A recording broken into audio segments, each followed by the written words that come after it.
is Alicia Hopkins, and I'm the host of the Wake Up Call podcast. I'm wondering, are you living a good on the outside life? You know, the one that looks like you've got it all. You've got a good job, you live in a great neighborhood, you have family, friends, all the markings that show you're successful. You're the person people look at and say, wow, she's got it all figured out. But on the inside, you find yourself wondering, why aren't I happier? I've been there. I had it all put together. I followed the plan. I was successful in my job, family, friends, you name it.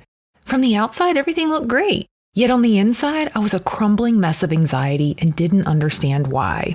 It didn't make sense. How could I be doing everything the right way, the way I was supposed to, and still be left with that feeling that something was missing? So I tried distracting away this feeling.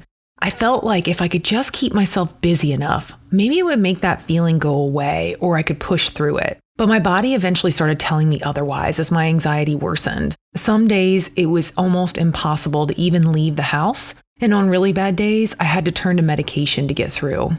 My anxiety was the wake-up call that forced me to take a closer look at some things in my life. And from these lessons, I realized something. I was missing from my own life.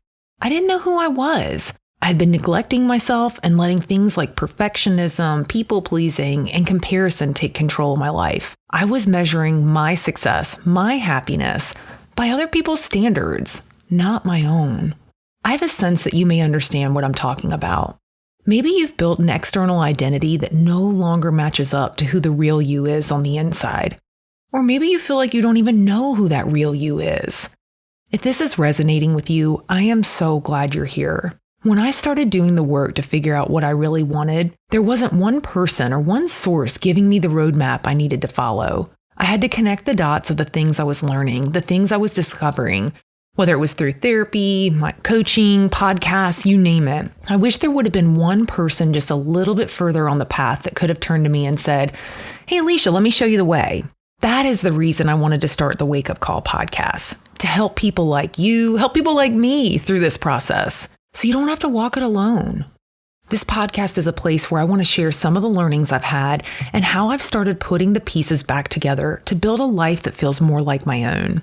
We'll talk about topics like mindset, wellness, and how to do the inner work to shed the things that are holding you back from living a life that is anything short of what you desire. I'm going to have interviews with experts in these areas, as well as heartfelt conversations with people who have broken out of that cookie cutter, good on the outside life, and they stepped into fear, into the unknown, only to come out stronger, living life on their terms, doing things their own way. As amazing and freeing as this sounds, I want you to know something. That life, it's waiting for you. It's yours for the taking. Let this be your wake-up call. My hope for this podcast is that you'll find community, encouragement, as well as practical steps to help you on the path of self-discovery and creating a life that feels like your own. While my work is far from over, I am so excited to be here to share the learnings I'm having and create a dialogue around this topic. Whether you've already started the work or you're just beginning your journey, I'd be honored if you would join me and subscribe to the Wake Up Call podcast. Let's do this thing.